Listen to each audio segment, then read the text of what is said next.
Welcome back to another exciting episode from Saturday Night Gaming as we present a new campaign called A Song of Riddle and Steel, which there has been a lot of riddles, some steel, maybe a song or two on the ship. And occasional stealing. Nobody played a bard, unfortunately. I knew I forgot something. We needed a bard, a jester, and a warrior is what we needed. Can you imagine me singing? I'm sure you were in the ship, and that's the reason why everyone's like, hurry the journey along. And you're like, okay, I can do that. And you took them to another realm. On the magic school boat. Oh, yes. But we start a brand new campaign here in Saturday Night Gaming. This is a very fascinating world that you will be introduced to. And we'll go ahead and go around and we'll introduce ourselves. And then I'll go and give a quick little synopsis, kind of set the scene of where the world is right now, what's going on at that moment.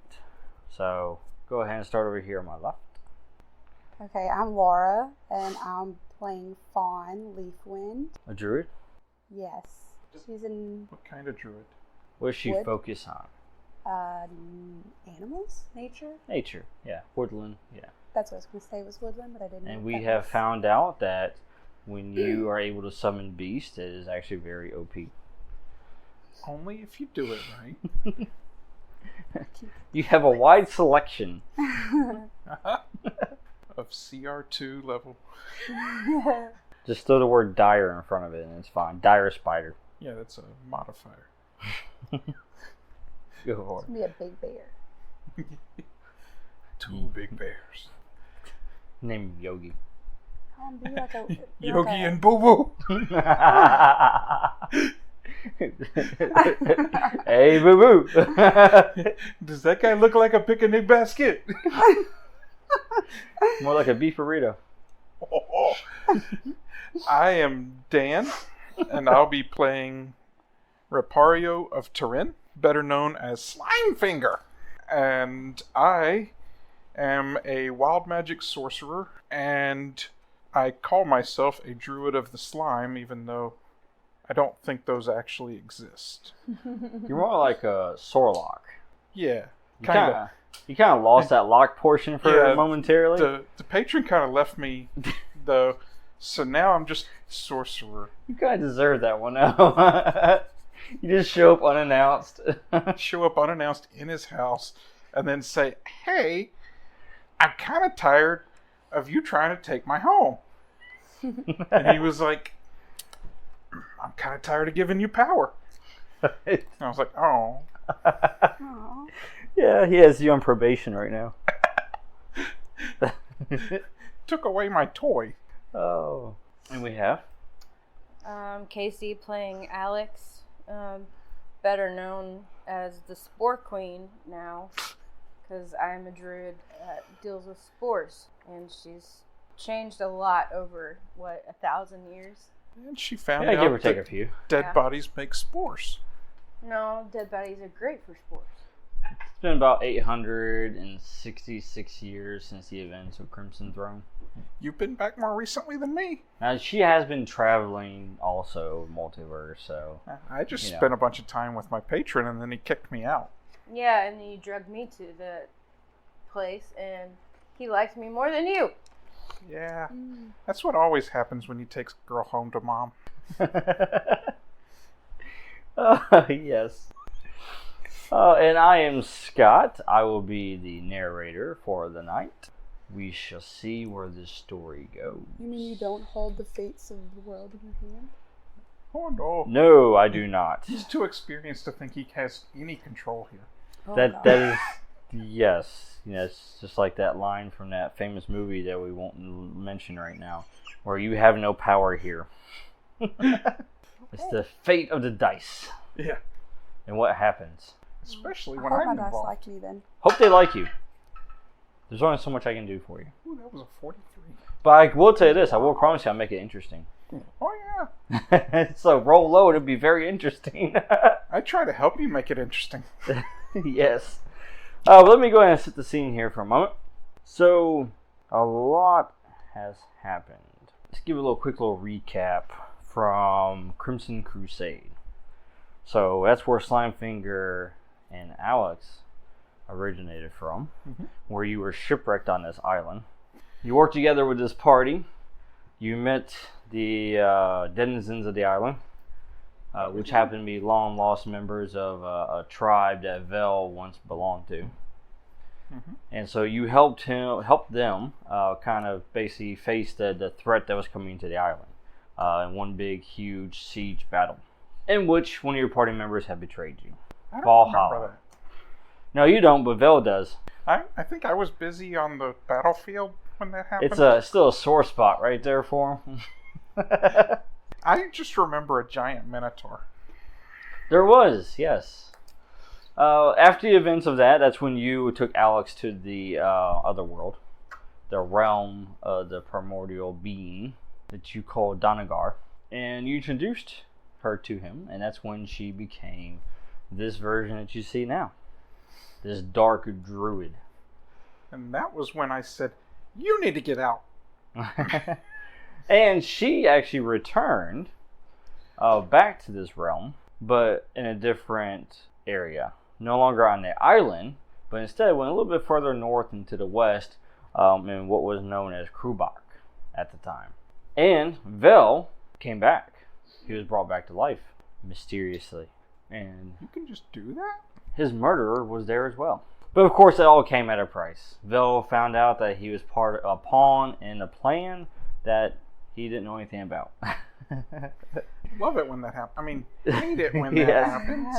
So you had Briar and you had Alex, and you also had Vel and Valhalla that worked together along with others to basically restore the high kingship of Krubak.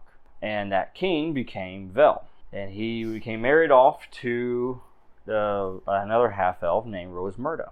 They became king and queen. It was such a huge change in landscape that they even changed the name of the region now that it was now more unified, and it became known as Ethelsage. So for hundreds of years, Vel reigned. He established a unified kingdom up until about 500 years later, when he was nearing the end of his life and his reign. That is when the mysterious stranger appeared, Ulrich Blackbrook. He appeared with his other members of his family as he was exiled from another realm, and that caused quite a stir. So Queen Rosemurda worked with the one named Mirrodin, who helped Vel become an ascend to kinghood, worked with the queen against his knowledge, sent Briar into the void to this other realm to decipher what happened, so they can kind of see if there was a threat that would be coming to their realm, to ascertain that. And in doing so, magic has a price, especially powerful magic that does that, and that ended up costing the life of King Vel and Queen Rosemurda's oldest child, which left the kinghood basically to their youngest one, Elwyn, whose name literally means second choice. So you can tell he was not the favored one whatsoever. Well, Vel passed from a mixture of grief and old age, and at that point, that's when Elwyn took over, and when he did, everything just kind of fell apart. Everything that Vel had worked for just started crumbling. The relationship with the Blackbrooks started going south. Then ended up causing an exile of the Blackbrooks and also those who supported him, which mostly consisted of druids, and they were exiled north. Well, Ulrich was sick and tired of being told by these other people what he can and cannot do. He's been told that his entire life. His name should mean second choice as well, from where he's from. So he decided to do something about it this time. So he gathered together the people of the north, all the exiles, and he just started going back to his old habits. He said, forget this new life, we're going to go back doing what we know, what we do best, and that is take stuff. So he started raiding from the north, and that became a problem. So the southern forces, northern forces, they're colliding with each other. Mirrodin and the other divine, came up with a plan to basically block him off from the north altogether by land, make it more difficult for him to raid. And that's when they erected the Black Iron Wall. I bet that's made out of black iron. You know Black what? I iron think you might be right. is a very special substance that has been known to cause harm to fey creatures and also divine creatures as well. Oh. So this would essentially keep them at bay and away from them.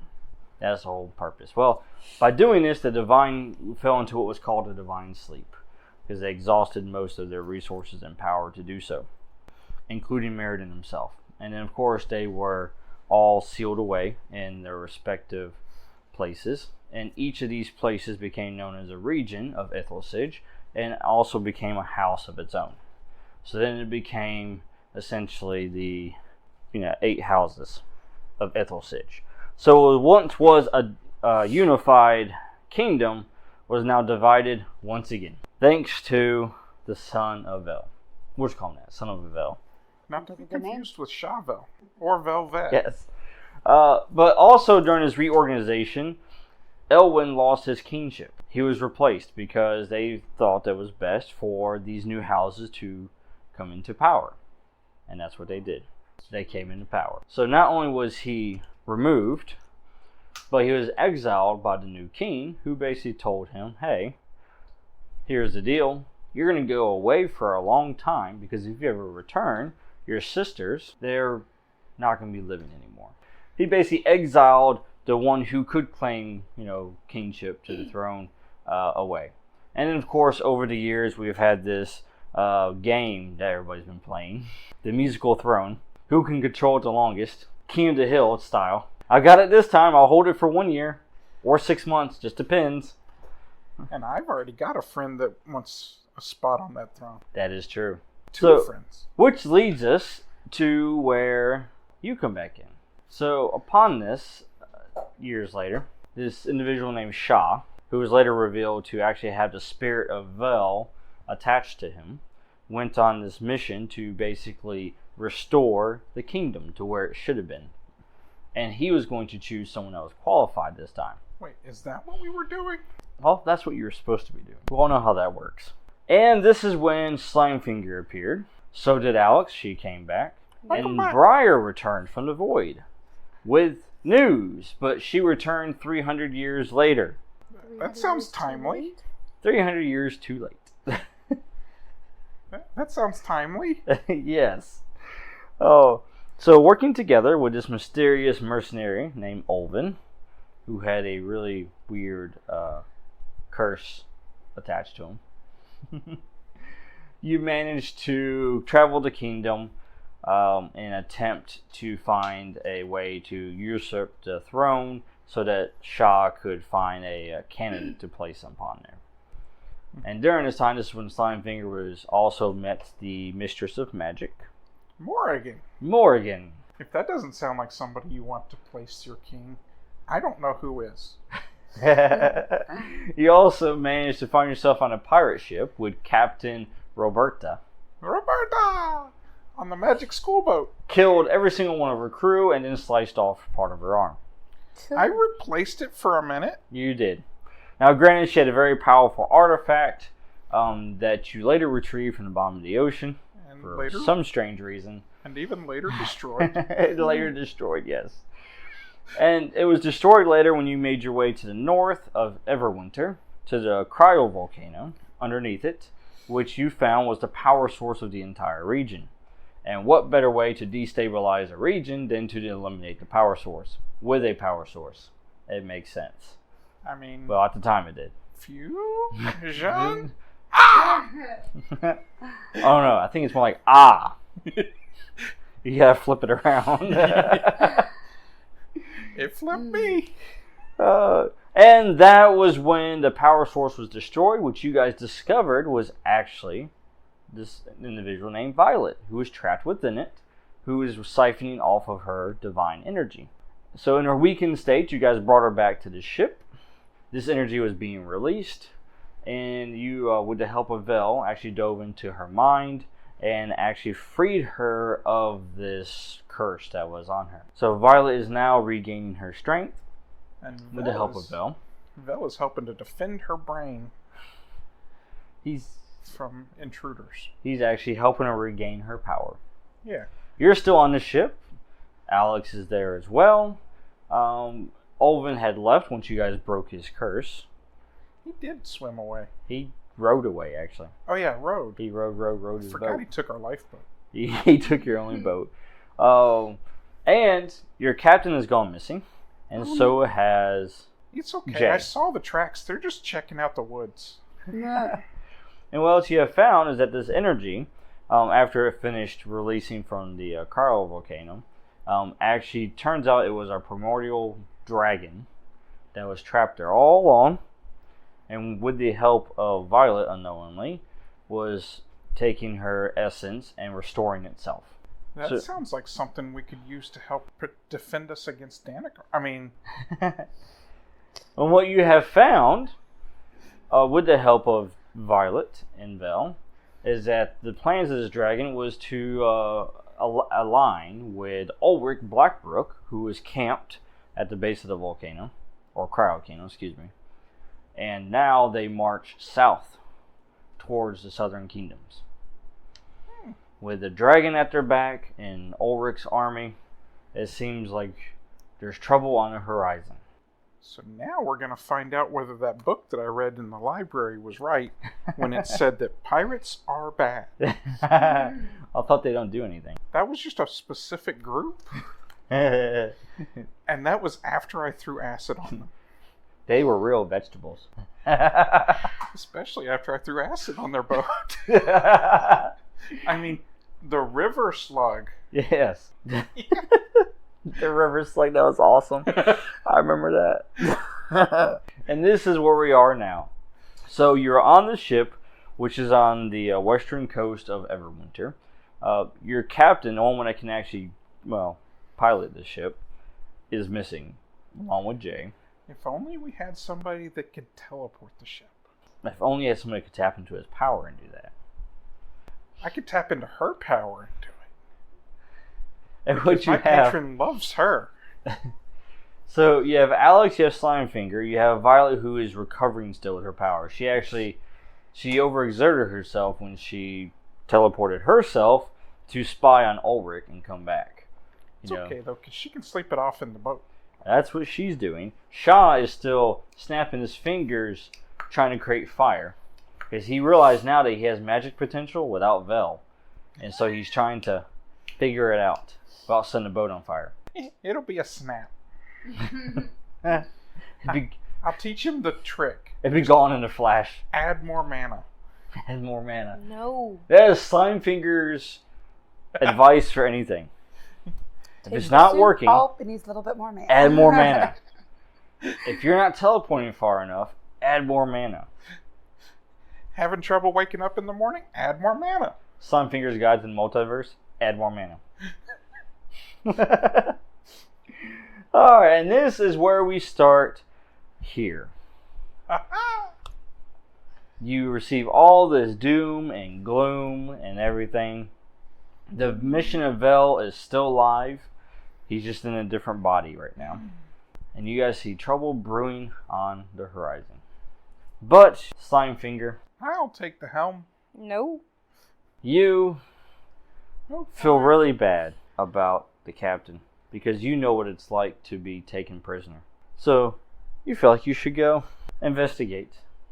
So I go Parlay. I am walking. Woo. I'm going to tell Alex that I'm going to go take a walk and see if I can find the captain and free her if she's stuck. She might need more mana to get back to the boat. What do you do, Alex? Do you let him go out on his own? No. Do you let me go unsupervised? No. Then we should go together. You must always have supervision, Slimefinger. I was told that I would be unsupervised this session. Well, somebody told you wrong. You were told wrong. No. What it is the one person that could really stop you with a counterspell is is asleep. Is asleep. I mean, I shouldn't sound so happy about that. And Shaw's over here doing... He's not countering anything. Oh, and the counterspell was a tattoo on Shaw that he doesn't know how to use. He hasn't figured out how you just tap it twice and it activates. I'm not telling him. Yeah, I'm not going to tell him. I'm going to figure it out on his own. This is how Slimefinger figured out you use more mana. You figure it out on your own. Yeah. Actually, it was the standing stones, I think. That's true. Alright, so Slimefinger. Uh-huh. Alex goes with you because she's not leaving you alone. Ah. And you get off the boat there and you're back at the tracks. I'm going to use concentration. Concentration. To concentrate on following the tracks. I don't think that's how that works. Don't you have some kind of revealing spell that you can cast? Is it any one of your schools, sir? I have evocation. Oh, you don't have divination now, do you? I have abjuration. Well, that's protective. But you don't have divination now. I have conjuration. I could conjure myself to them. Pretty sure that works with enough mana. If you could use a combination of divination and conjuration and create like a ghost, you could follow the ghost. I could use transmutation and turn us into slimes so that we could follow the tracks better. Don't think that's how that works. You really want to be that snow slime, don't you? The snow mold. I may have found it in the book. The Book of Ooze. So, I mean, you can roll divination. You're unskilled in it. It's just -3. You still have opportunity. You could try it. It could work. I mean, you got high enough magic, don't you? What's your magic? 11. Oh, I mean, you get a +8 on it, so you have a chance. 20 is the difficulty, sir. Okay. Let's make sure that I get there. That's a +2? +2. Yeah, it can be a +2 if you like.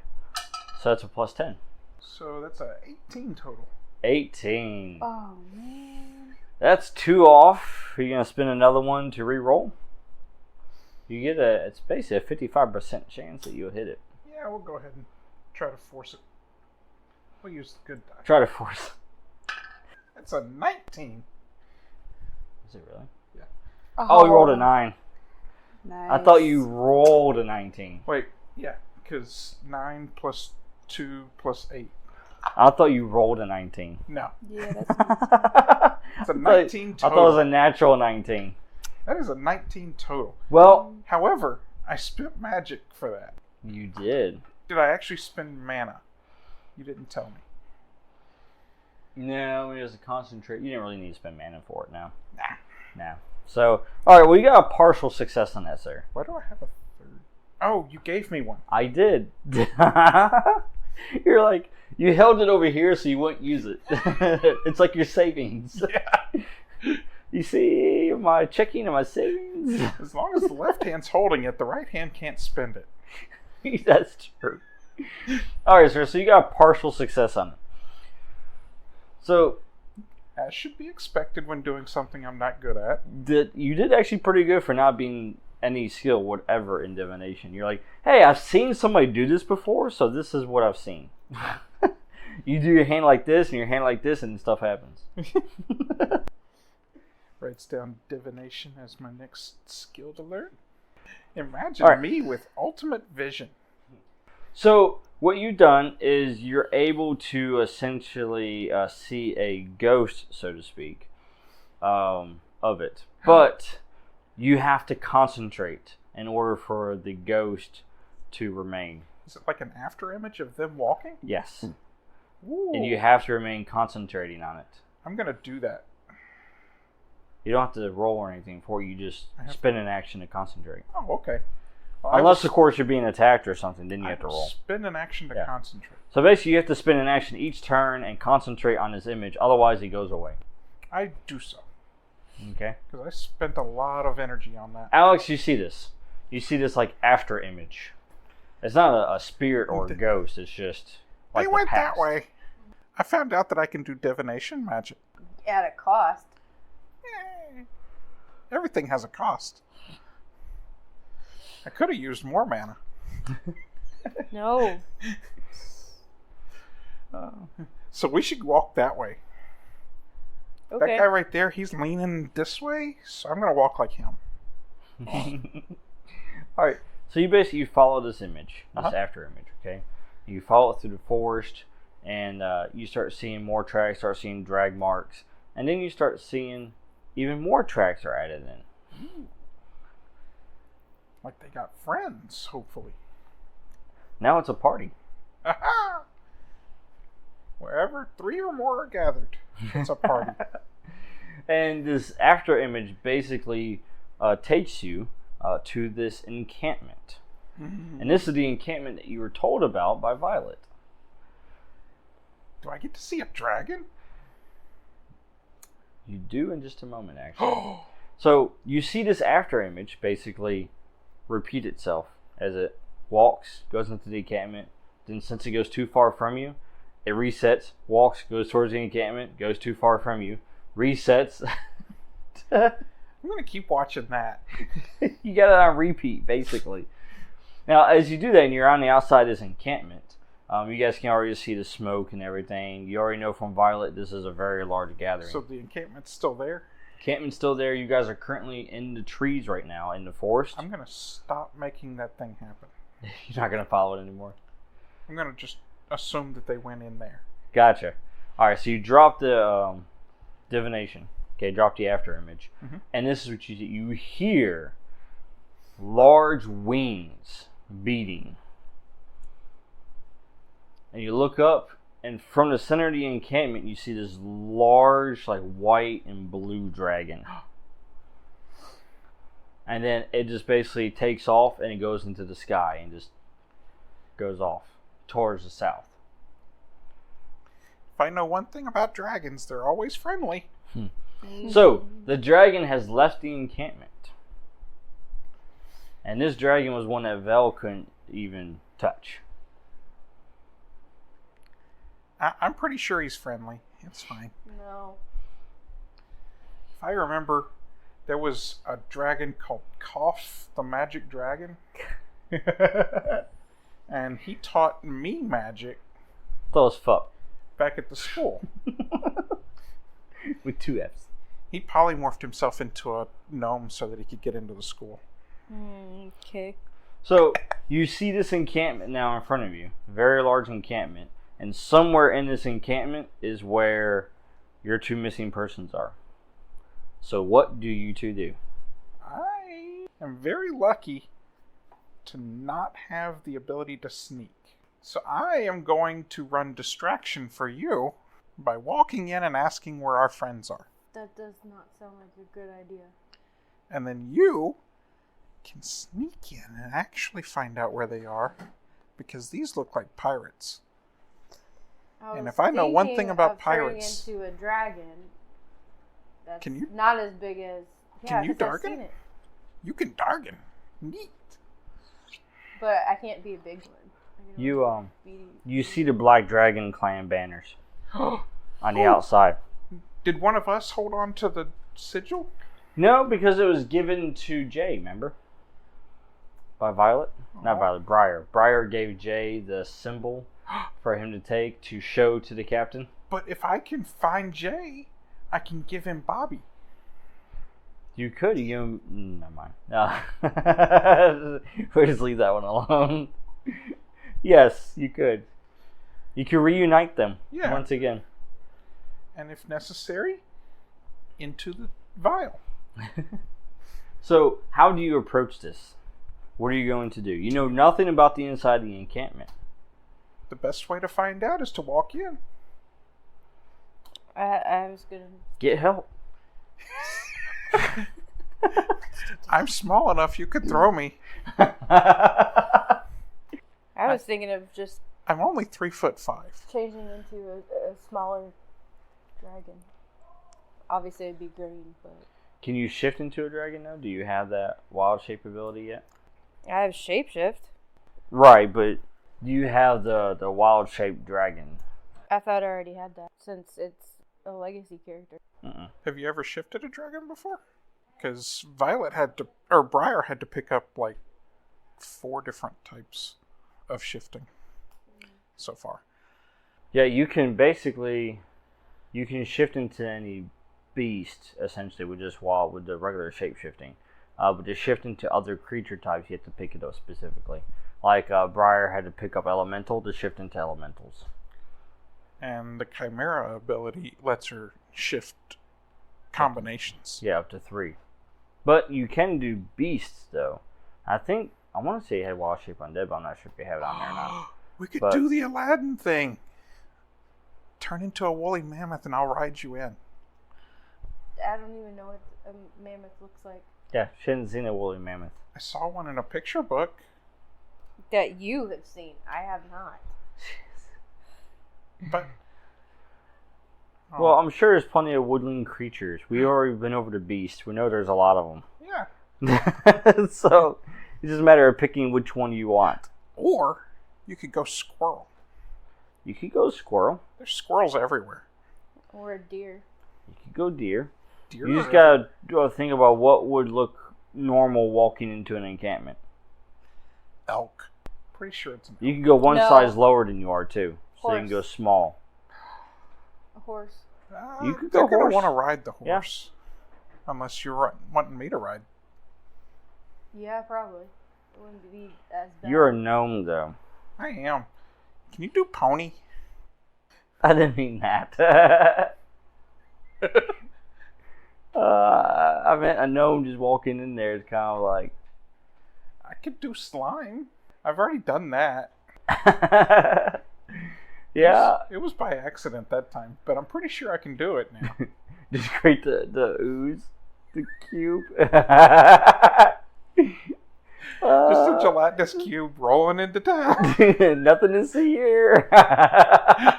Well, are you going to go in stealthy, or should I be even more distracting? I'm going in as a horse. Okay.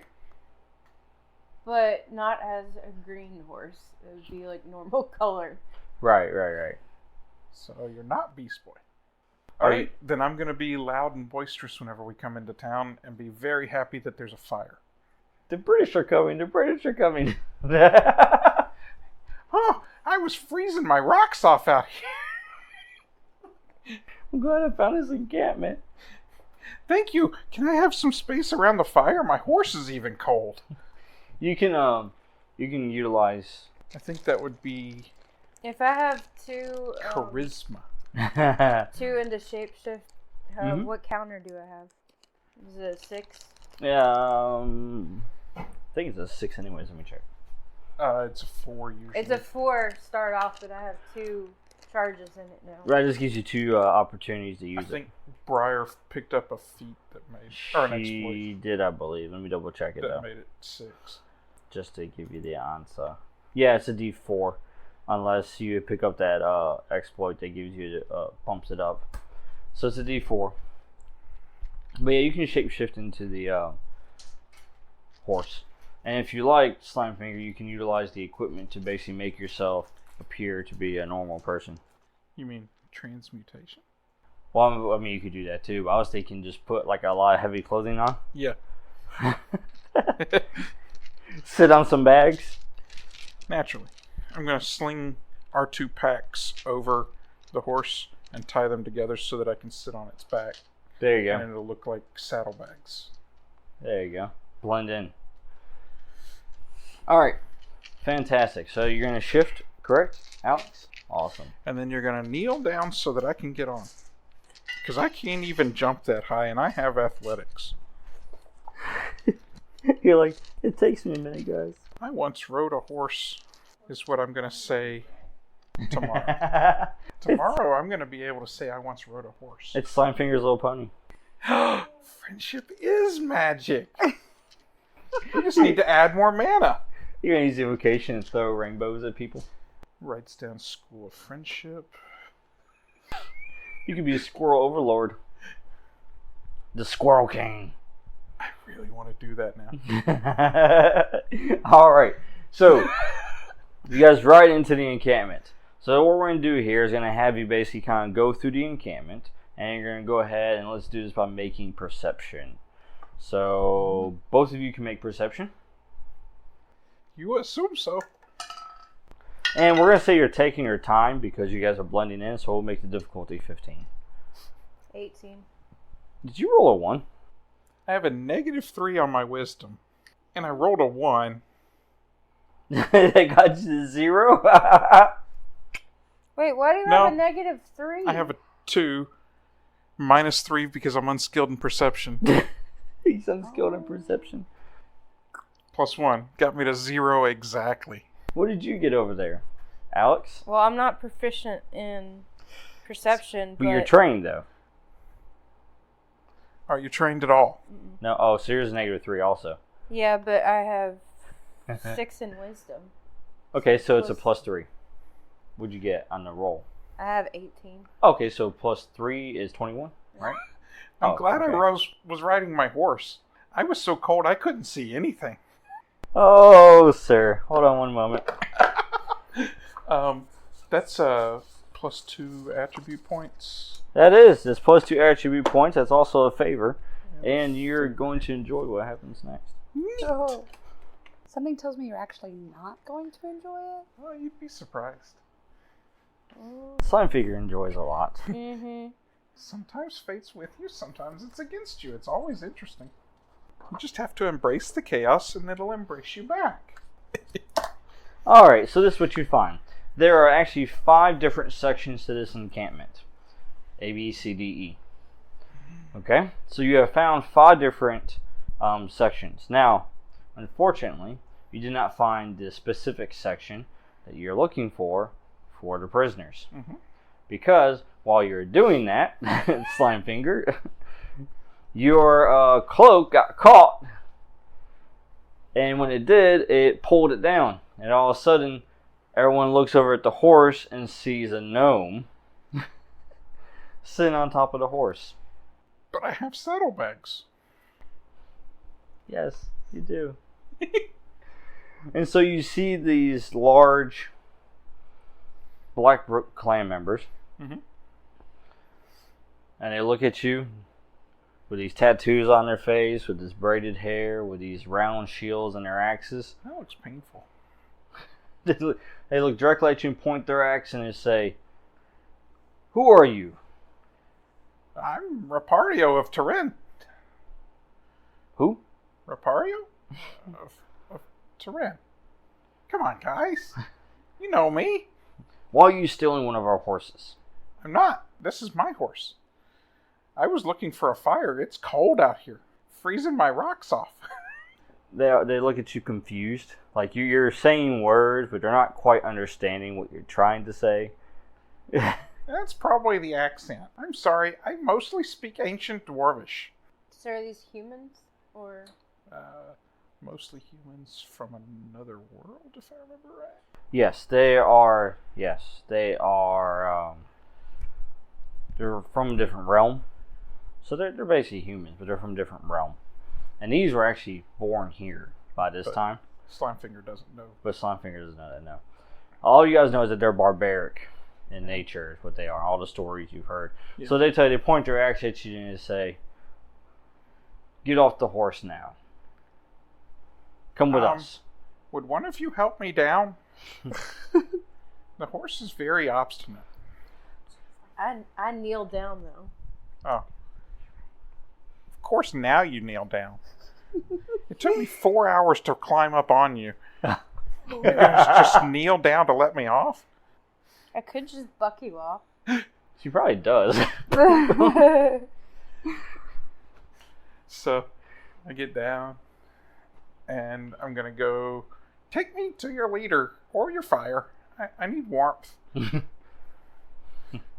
I have a very small body. I need lots of warmth. So, one of them, he basically points to you, waves, says, "Follow me." So you're following him, and you've got the other 4 that are right, kind of on the other side of you. I'm following because I'm just walking. Yeah. He You goes stole and a grabs the horse? reins for the horse. I was Just starts walking the horse. Just hawking a horse. This is just a horse. Go ahead and dial that down to 3. Your shapeshift die from that perception. Pay no attention. Those legs aren't becoming arms. I'm just more distracting if I need to be. Let me know if I need to add more mana. So, they basically take you through the encampment. And they take you to D. To D! To D! You see this really large tent, basically. And we went into D? When you go into or tomorrow? The section D, you find there's this really large tent. Okay? And outside this tent, it looks like these same warriors, right? They're wearing this hide and they have these axes and shields. But these, they seem to have these different symbols, on theirs. So you can tell that they're basically like the honor guard, so to speak, that you're used to seeing at the castle and such. Nice. Okay. So you get taken there, and of course you get ushered inside, but the horse is told to stay. Basically, it's forced to stay out. You'll be good. And I walk inside. As you pet the horse. She's like, I'm going to kill you later. Petting the horse's leg. The horse gives you the stink eye. She'll be fine. I kind of do this. She'll be fine. Just don't tie her up or she'll get really restless. I'm not responsible for what happens. Alright, so you are taken into this large tent. And in this large tent, you should probably be going and looking for those prisoners while I'm in here. You see this extremely large person at the back of the tent. Extremely large. That's a fun one. Yes. Yeah, he's when he stands up, he's about 6'4". Oh, so not an actual giant. No, well, just a very large man. To you, who's a gnome, he probably seems like a giant. He's like twice my size, easy. Hi, I'm David. He'd go up there and just start tugging. I'm right here, man. Hello. But yes, so as he turns around, is it warmer inside the tent? Yeah, it is warmer. Yes, there's fire. Not a fire in the middle, but there's like torches and stuff. So I'm gonna pull the cloak back off of my head again. Yes. Relax a little bit.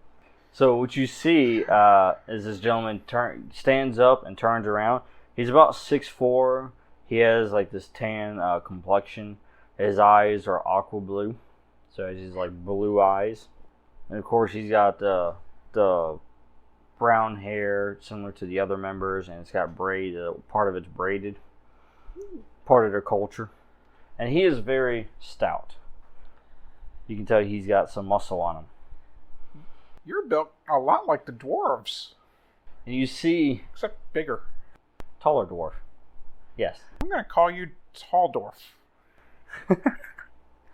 You see what appears to be probably his weapon.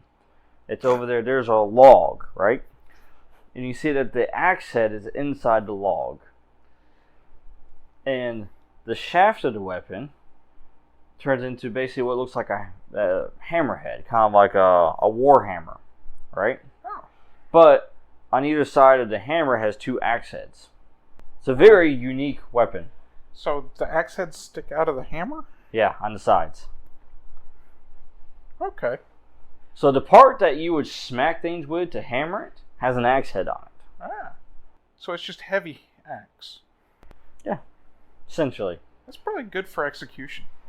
And when you look at it, you can tell by the material that it's definitely a unique material. Like you don't. This isn't, what you're used to seeing like steel or anything like that, or iron. That's not what this is. This is a very unique material. Walk over to look at it. Reach out to touch it. As you do, you get pushed back. Oh. by the large man who walks up to you and literally pushes you back with one hand. Ooh. Kind of flicks you almost. Gonna use my acrobatic skill to not fall over. As he does that, he says, "How dare you? It's pretty. It is mine." But it's so pretty. You don't want me to look at it? you wouldn't couldn't be even able to lift pick it. that up. Yeah. I just want to look at it. You can look from over there. I kind of make a show of doing... He says, "This," as he picks it up with one hand, which this weapon with its size normally would be wielded with two hands by someone that's, smaller sized. But he's sitting there just with one hand just wielding this. This reminds me of dwarven craftsmanship. He says, "This is better than any of your smiths you have here." A few years ago, we had some pretty good smiths. I haven't been back in a while. No, he says, "This craftsmanship isn't from this realm. You're from another world? Everything I have seen here cannot compare to Sky Striker," as he grabs the weapon and holds it. And you can, as he grabs and holds it in his hand, you can almost see what looks like electricity just coming off of it. And you hear thunder in the distance. Double-headed hammer axe. Named Sky Striker. And what's your name? You do not know who I am? I'm Rapario of Turin. Not really from around here. You are nobody. I'm Rapario of Turin. Says, "You are no concern really to me, except you have wandered into my encampment." It was cold, and there's a fire.